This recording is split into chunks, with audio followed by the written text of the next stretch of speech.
I want to welcome Notre Dame All-American Reggie Brooks to Very Interesting today. Pleasure. Thanks for having me. All-American Reggie Brooks. It's interesting why you're in Malden, Missouri today, but we're going to get into that later. But I'm going to be asking you, what the heck are you doing in Malden, Missouri? Well, I'm here to support a good friend of mine, Kenny Stroop, and just kind of talk about, his legacy, but also a little bit about, how we came to be friends. Good deal. So tell us a little bit about yourself and where you're from. Well, I'm the youngest of 5 kids. I grew up in Tulsa, Oklahoma, and I'm a good old country boy at heart. So it's actually pretty cool to be in a situation like this in small towns. That's where I'm from, and that's what I love to be about. I can tell. I feel like just riding around some of these small towns with you this morning, you've kind of got back to your roots, because I can tell you really absorb the culture here. Yeah, I remember my dad would always take me fishing on farms. I didn't know what a fishing license was for the longest period of time, because we never used one, because you'd go over to somebody's house or farm and fish and just hang out and have a good time. So you went to high school in Tulsa and you started being heavily recruited. And what was your decision-making process to get you to South Bend, Indiana, Notre Dame University? Well, part of the recruiting process was the fact that my brother was already there 2 years ahead of me. And, it was the fact that Coach Holtz actually recruited me all over. He didn't kind of look at me as we have his brother, so he's a definite going to come here. But the one thing that really got me about Notre Dame was the small town feel. It's in South Bend, Indiana. I always thought Notre Dame was this huge mecca campus, but it's real small, very quaint, and the people are very cordial. And that just made me feel comfortable to be in a place where I could, kind of be myself. You had told me when you went there, your brother did a very bad job of showing you around, but a groundskeeper took you in and got you to your meetings on time, and that meant a lot to you. It meant everything, because again, you go to different institutions and you're being recruited, and you're always around people that they have a vested interest in you coming there because it's going to benefit them. My brother was my host. He took the host money and decided to just disappear. I didn't see him again until I was leaving. But I had an academic meeting to get to, and I didn't know my way around Notre Dame, and that's what your host is supposed to do. And I'm walking across campus, and gentleman from the grounds crew kind of saw that I was lost, and he helped me get to my meeting and get to it on time, because that's the one thing I found out about Coach Holtz. If you're late for anything, he's going to have your behind. Well, in defense of your brother, you went to watch him so many times. You told me that your mom and dad drove 13 hours after your high school games to go watch him. So in defense of your brother, he probably thought you knew your way around. Well, I knew my way around the athletic facilities, and pretty much because we would always get there like right after kickoff. And that still continued even after I got to Notre Dame. My parents would always make it up right after kickoff. And that was the one cool thing about it. I could always pick out my mom's voice, so I knew when she got to the stadium. So, like you said, it was a 13-hour drive from home to go watch your brother play, and he was just coming off a national championship when you arrived there, right? Yep. So he was a busy man. Before. Was he though? I think he was just more of a love my brother, but he's very much about himself. He just won a national championship, so he probably had a lot of engagements to get. Oh, he was big man on campus back home when he got back. So, Reggie, you didn't become a running back until your junior year, correct? I started out as an athlete. The Coach Holtz was big on recruiting athletes, so guys that could play both sides of the ball. And, I came in and played special teams, and then sophomore year I played defensive back. And then junior year I went to coach and was like, I really want to play running back, and because that's the position my brother played. That's also the position my dad played. And you had a great junior year as running back, and then senior year you finished 5th in the Heisman Trophy voting, correct? Yeah. And we had a lot of depth in the backfield when I was there. We had guys like Ricky Waters, my brother Anthony Johnson, Rodney Culver, and then a guy that came and played fullback in front of me, Jerome Bettis. So we were pretty talented in the backfield. So you had to learn how to wait your turn, but you still persevere. Even the Rocket wanted to play running back, right? And he would play a little bit, but he was one of the strongest toughest guys I've ever been around, and big fan, and he's a huge reason why, again, that I stayed. He was one of those guys that, kind of took me under his wing and, showed me some compassion and care. So tell us about getting drafted to the Washington Redskins. You played 4 years in the NFL. Tell us about that experience. It was kind of crazy because going into the draft, I was, you go to these I went to the combine and you do interviews with different teams. I didn't even know that Washington was really interested in me. I had a meeting, I went out to their facility, and I just thought that was just something you did. And I was actually pretty much locked in to go to the Cowboys and thinking that's where I was going to be. I had actually had a guy from the Cowboys organization at my family's house ready to drive, to fly down to Dallas to do an interview because I was originally going to be the last, their first pick, and I think it was the last pick in the draft, the first round, and traded out. And like literally the pick right before the Cowboys were going to take me at 46, the Redskins called at the 45th pick and drafted me. And I was literally thinking I'm going to be talking to someone from Dallas, and it was the Washington Redskins running back coach Don Bro on the phone. And there's this guy from Dallas in my house, and I'm like what is going on here? And it was just so surreal, but had a good time there, did well rookie year, and just fun experience. So your dad, you and I were kidding about our dads. So when the Dallas Cowboys representative was at your house, he was thinking, Reggie's not going to be making any more collect calls to me. So I came very close. You bring that up. Came very close to leaving Notre Dame and going back to Oklahoma State and playing there. And because again, I was behind a gazillion people and was kind of homesick. And I called home, and this is back when long distance cost money. And I called him up and said, Dad, I think I really want to come home. I want to go play at Oklahoma State. And he was like, did you sign that letter of intent? I was like, yes, sir. He's like, then you're going to stick it out and honor your commitment. And click, hung up, and that was the end of it. Get that long distance charge off. Exactly. I know the feeling about dads. Yeah.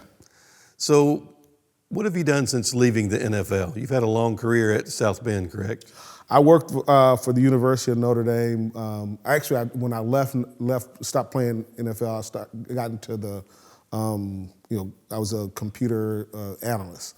And then I transitioned to when I got to Notre Dame, I would start working in the athletic department and did a lot with alumni relations, so athletic alumni and outreach to our former student athletes at Notre Dame, and loved it. Loved it because it was something that was near and dear to my heart to see how can we better serve our former student athletes as they transition out of college sports. On a side note, that's how you met your wife. She was your tutor, right? And she was also a student manager. So my wife was a year ahead of me, and my brother introduced us. And I still remember going. She stayed off campus. I remember going to her house to eat because back then you didn't get the dining hall closed at a certain time. So, and I love to eat. I'm a big fan of food, and she made some. That's how she, that's how I got enamored with her. It's like, this girl can cook. That's a winner. Now, Reggie, she was trying to be professional and do math and science and all the subjects she was trying to tutor you in, and it sounds like you had some ulterior motives. Does it have to be ulterior motives? I mean, it could just be, hey, I like you, you're good people. It didn't hurt that she was pretty damn good looking as well. So, hey, it's the best of both worlds. And like I said, I always marry the smart ones. And she worked in the admissions department after y'all got married at Notre Dame, correct? Correct. She was the recruiter for African American students, and just one of the smartest people I know. And she's always been a supporter of mine. And that was one of the reasons, like I said, outside of wanting to do more for former student athletes, that I transitioned to Hostess Heroes Foundation, was to go support her career because she took a role with the city of Fort Worth. Well, tell us about moving to the Dallas-Fort Worth area, and you went full-time with Holtz Heroes. Tell us what Holtz Heroes is about. Hostess Heroes Foundation is focused on supporting former student athletes that played under Coach Holtz, because Coach Holtz was a big And again, we have a mantra: love, trust, and commitment. And you ask yourself 3 questions of both yourself and your teammates. Are you committed to excellence? Do you care about others? And can you be trusted? And to answer those questions, again, it's not about being a teammate for a set period of time. It's being a teammate for life and helping former athletes that have struggled, whether it be physical, mental, or financial, to provide that support and be that teammate for life to really, go in and help guys with those different struggles that we've all had, and it be done in a way that supports not only the individual, the former player, but also their families. So do you work with Coach Lou Holtz, a lot, your former coach? I get to see him, and it's been tough here the last few years because he's really struggled, but mentally still sharp as a tack. But that was the one thing about it. He was always there. And I remember just recently, and I thought it was the university doing it, but it was Coach calling alumni, prominent alumni in guys' home states. So I would always go back, for that period of time, go back home and have a job, and not just, mowing lawns or some, fluff job. I learned, a skill and developed that and learned a work ethic, and not just a work ethic as far as sports, but ethic outside of sports, and to better help me transition when those playing days ended. A big buzzword in the NFL is CTE right now. So how much of that do you deal with Holtz Heroes and former players? Well, a lot of it is just, first of all, getting guys a brain scan, which I was kind of shocked at. But again, having played professional athletics, there's a focus on that to get that. But like guys that come out of college that didn't play professionally, they don't even know. A lot of these guys, like I said, that struggle with mental health issues, they are traumatic brain injuries. They're not even aware that they have CTE, but you can't. It doesn't get diagnosed until after you've gone. And like I said, there's been several guys that have passed that have had their brains checked, and it was definitely CTE, and not just guys from my era, but across the board. So if someone wants to get involved in Holtz Heroes, how do they do that? They can definitely call me. They can go out on our website, holtzheroes.org, and review the page and look and see. But this is not just a focus on the individual. This is about community, because that's the one thing that really resonated with my time at Notre Dame and then after, is that we were a team, we were a community, and it's not just at Notre Dame, but taking that community to where you are, where you live, and being a support system and a mentor in your community. We do a lot with Virtual Enterprise International that focuses on helping high school kids with those transitions and just providing a service one to another. So all my information is out on the website. I encourage you to go take a look at it. And again, my number's out there. I'm one of those that I'll answer the phone and do whatever I can to support these older and younger people. You do answer the phone, and that's a very good organization you're working with. They're doing a lot of good things, and there may be some people out there wanting to get involved. Are there any other former players that you played with, or former Notre Dame players that are working with you with this? Yes, quite a few. We have a board, and it's a board of former players, but also other prominent, Notre Dame alum that have gotten involved. Tom Carter, Tom Galloway, Randy Kinder, Dave Butler, Rod West. So, and again, these are guys that Rocket, he's on our board, and I keep in pretty good contact with a lot of these guys because, we understand the importance of giving back, but also how to give back. And it's not just, hey, here, give money. It's your time and your talent and your treasure. They all work together. Reggie, we've been together for about 12 hours now. We've covered a lot of ground the last 12 hours about rural America, cotton production, cotton ginning. We haven't talked really much about sports at all. I mean, you've got broad interest. You're not just a professional athlete. And that's the thing about it. It's like, that was just a small segment of my life. The majority of my life was spent around, I was saying, growing up, my dad taking me fishing, but also learning how to appreciate others and the importance of relationship as opposed to being, yeah, I was a professional athlete, but at the end of the day, I'm a person just like you, and I have an interest in people and seeing people progress, seeing people get opportunities to better themselves and to better their communities. And we were talking about like how rural communities have been fading away, and it's because we've moved away from a more relational aspect. Because I remember, like I said, when you would go see the doctor knew your mom, your dad, your grandparents, your first name, and that's kind of gone by the wayside. Everything is focused more on money instead of the individual person and how we can be better citizens, better friends, and being that teammate for life. On a side note, I thought it was very interesting because Notre Dame preaches that every day at the college level, because I found it quite interesting that y'all didn't have athletic dorms.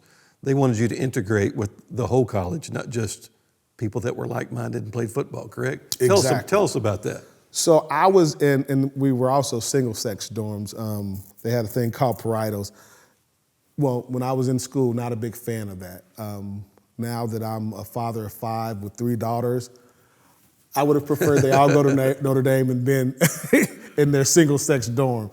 But it was very impactful because, you spent time on your section in your dorm.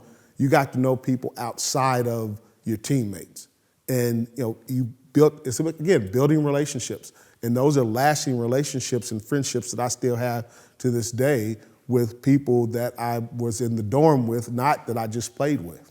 And it just had a profound impact. And again, I can go almost anywhere in the country and you're gonna find a Notre Dame person if you're wearing the Notre Dame hat. And again, I'm somewhat recognizable, but not really because you used to wear the helmet, so you didn't get to see your faces often.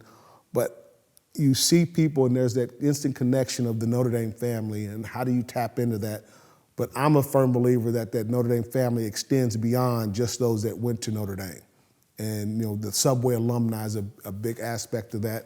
And when you're a student and you're in the classroom, it's nice to be able to see a familiar face outside of someone you played with, because you kind of go in there with a little chip on your shoulder as a athlete, said, well, the only reason I'm here is because I'm an athlete. And no, I'm competing in the classroom just like the student that after 3 o'clock, they get to go take a nap and you got to go to practice. I think that's great. They integrated all the athletes in with the Awesome. population. Father Hesburgh was really big on that. Who was your most hated opponent? USC.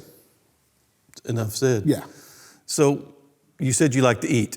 So you're at the right place. Southeast Missouri has an abundance of great restaurants. We're going to try out Lambert's Cafe today, the Hickory Log Ribs tonight. So you said you were a meat eater.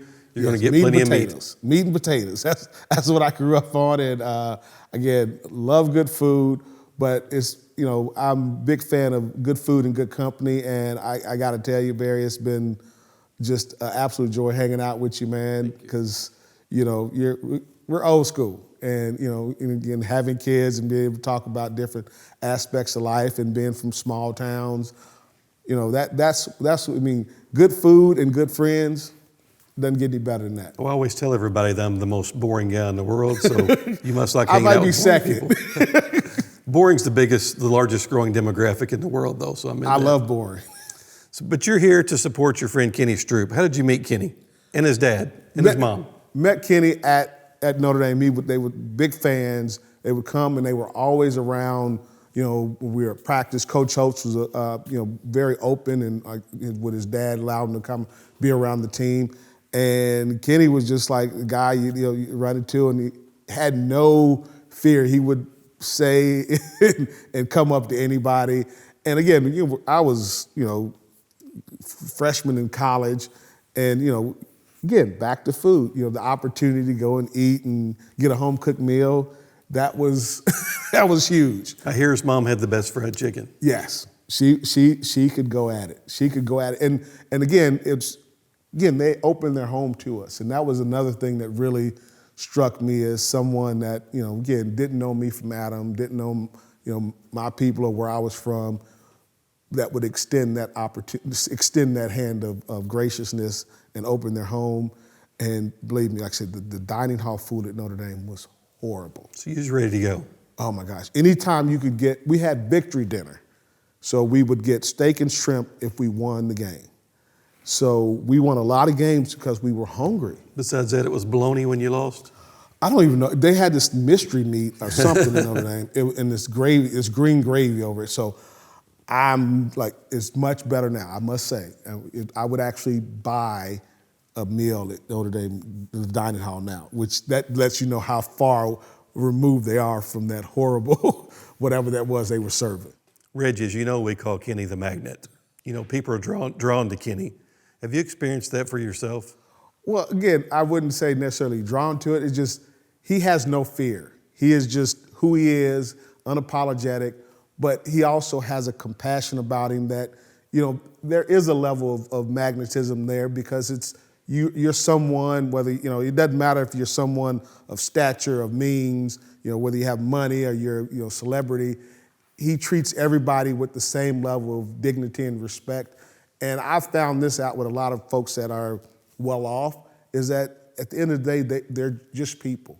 And that's the thing that Kenny does. He makes you feel like, you know, you're just another guy, another girl that just, you know, just a good person. And he kind of brings that out in people. And I've always appreciated that about him because, again, he knows no stranger. Now, Reggie, I'm going to have to disagree with you on that because if you're Notre Dame, you know, he's family at Notre Dame. He treats Notre Dame people a little bit better than everybody else because he's family, correct? But doesn't everybody do that with Notre Dame? No. Everybody's got their favorites, right? Exactly. Even mama's got their favorites, right? Hey, like I said, I tell them I got 5 kids and I let them know baby girl is the favorite. So you just got to deal with it. Daddy's girl. So Reggie, it's been a pleasure having you here today, hanging out, talking about food, talking about family, talking about making collect calls to our parents. So it's been a truly honor to have you here today, and hope you'll come back sometime. We'll eat some more food. Well, you can count on it. All you got to do is say, hey, free food, and I'm there. I can tell. I'm going to give you the last word on Holt's Heroes if there's somebody out there in the audience that wants to get involved. Well, if you want to get involved with Holtz's Heroes, definitely go out on the website, holtzsheroes.org. And you got to remember to put in the S, HOLTZSHEROES.org, and just peruse it, find my information. Don't hesitate to give me a call, but just know you're supporting not only a former player that may be going through some struggles, but it's supporting the community. We give scholarships, we provide mentorship, but it's an opportunity to build community where you are. And I guarantee you, wherever you are, there's a Notre Dame former athlete that's in your community that, hey, will come out and be a part of building the community. And like we said, with the whole, you know, rural area, we got a lot of guys that are from rural parts of the country that are about building up and rebuilding, you know, what America is for so many different people. Reggie, thanks again for joining us on Very Interesting.